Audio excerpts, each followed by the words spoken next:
I barely do because they buried it with their own attacks on Ilhan Omar at the time. But yes, I get the point taken. Right.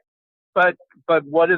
They pool together 30 different ideas around some sort of loosely organized principle, and they put this omnibus bill together, and then they throw it over to Mitch McConnell, and he says, I'm not doing anything with this.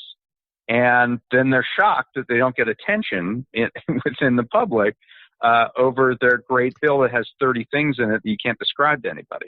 So this is the same style of governing. We're going to do the HEROES Act, which is, the HEROES Act, come on. The whole name. I feel like the preamble should be in these challenging times. Right. Like the local what ad. Does that even mean? Yes. Well, and I mean, that is what was so sort of mind numbing about this notion of like, you got to pass it today, because if it's a messaging bill, it seems to me the one thing you would want is people to talk about it, right? Like to get the message out. They're going to pass it, and then it's going to be dead on arrival by Monday, and it's going to be gone. It's just like if she wants to be the ability for various different House members to be able to say, I voted for this provision or I voted for that provision, and that's it. There's no message being sent out here. Exactly. The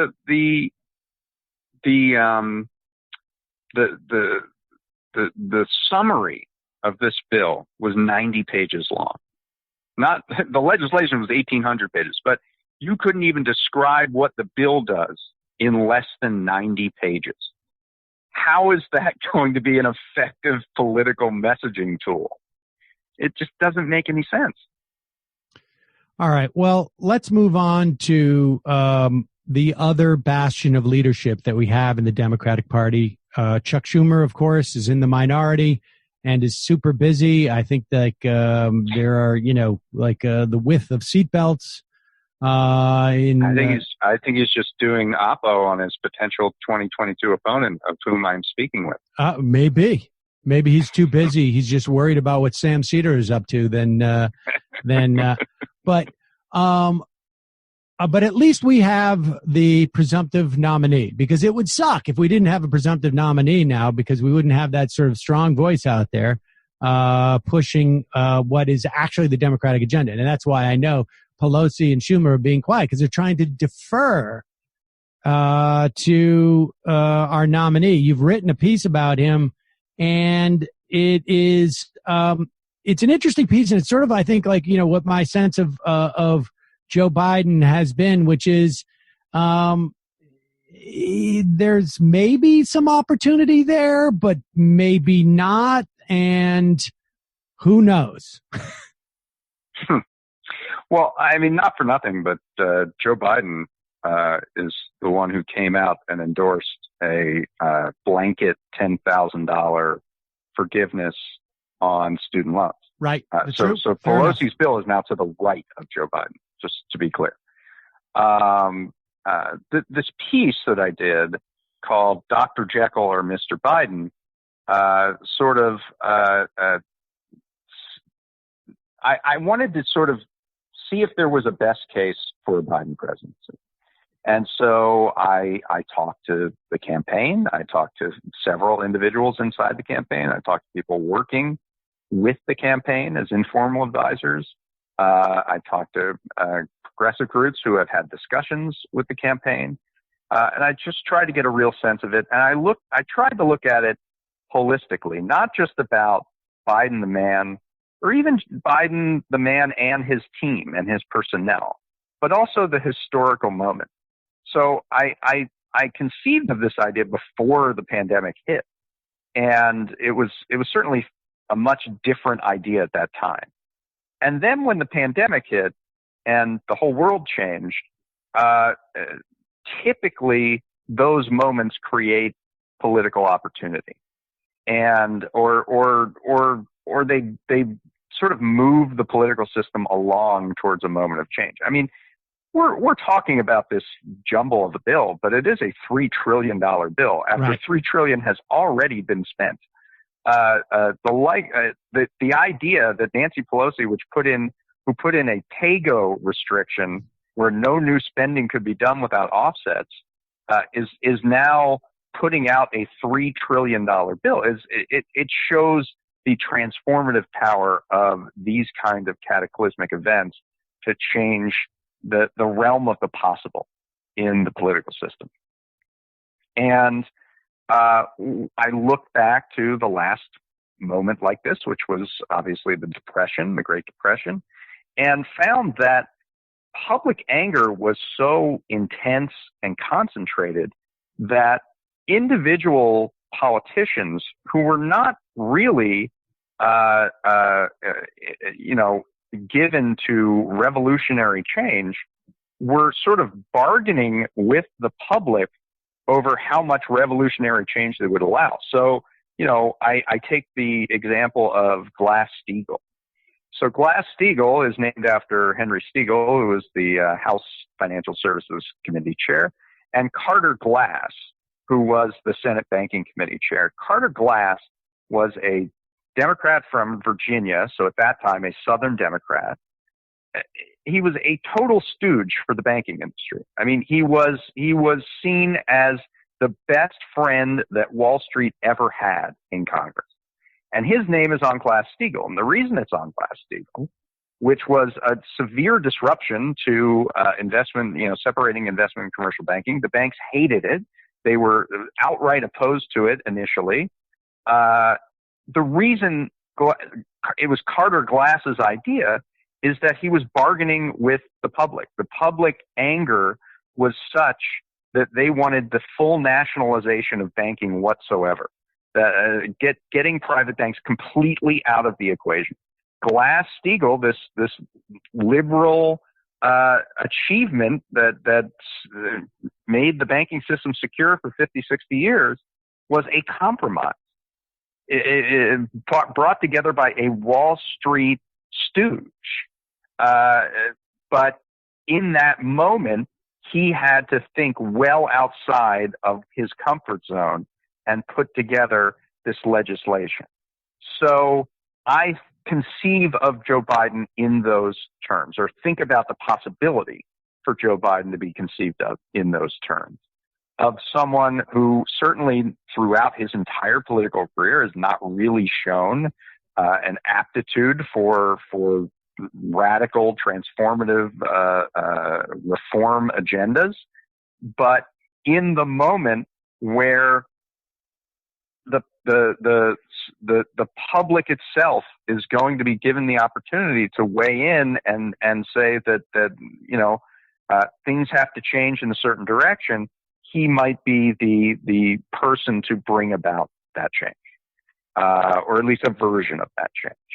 And so I'm not taking sides on this. I really don't know which way it's going to go, because there's a lot of evidence on the other side. The fact that Larry Summers is somehow involved as an economic policy informal advisor. Just Biden's history as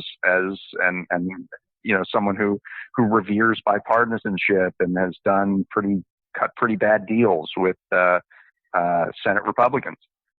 But the opportunity is there, and that's what I was trying to express through this feature. Is there not also a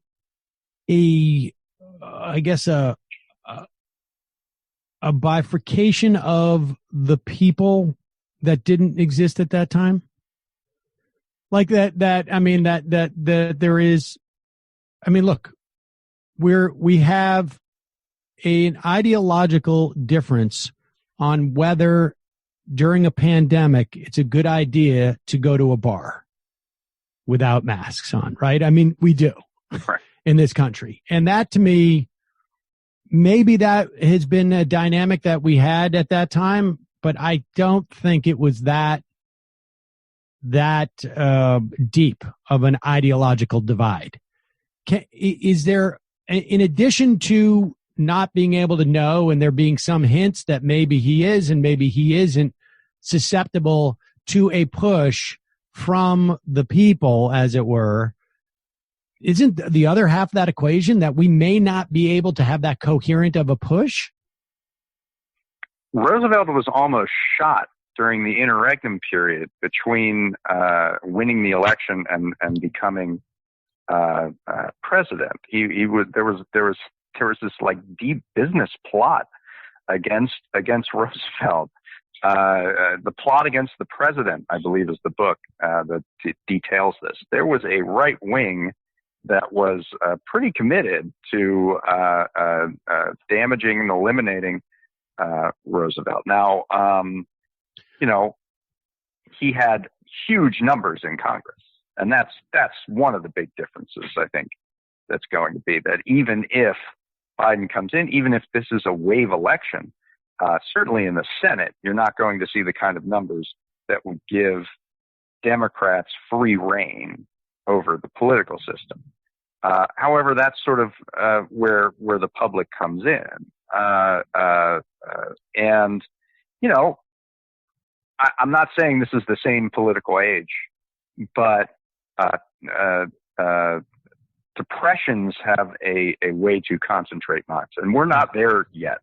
I mean, we have seen obviously a tremendous amount of cataclysmic events in the economy, but they will compound upon themselves.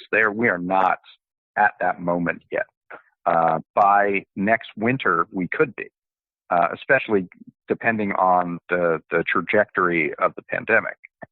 And, things change.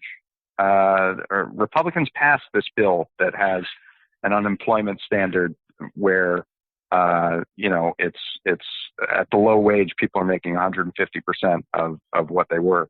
That bill passed 98-0 in the Senate.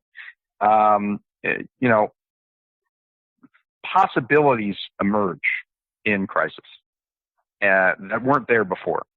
And certainly this crisis is exposing how depraved and degraded our social and economic structures were in ways that Biden is talking about and talking about pretty regularly, and is seemingly aware of, or his advisors are aware of it. So I don't know that the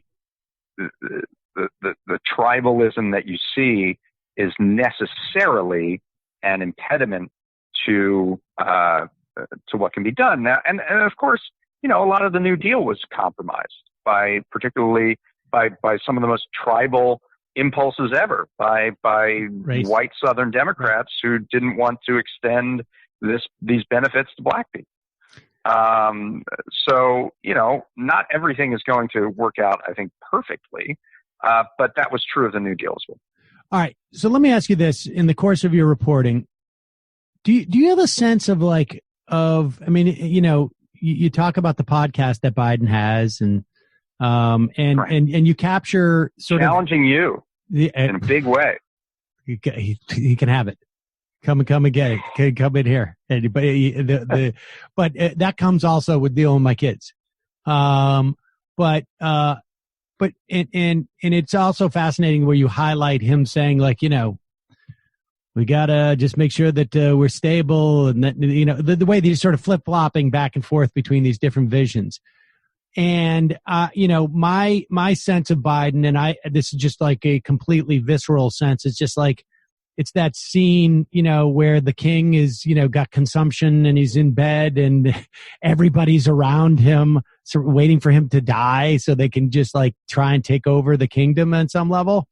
How, and I don't mean literally that he's going to die, but I mean, it's just there does seem to be a quality of a lot of people are trying to get in there and influence him in a way because there's been this sort of lack of agenda, that he did not run on an agenda other than I'm going to be dignified. And that hasn't even necessarily gone that well, but he's not run on a massive political agenda. And so there's this perception, there's a vacuum there and people are trying to fill it. Do you have a sense, and is there a way that we can have a sense, if we knew that Froman was picking Obama's cabinet, we would have been on I like to think that the progressives would have been in a higher state of alert going into that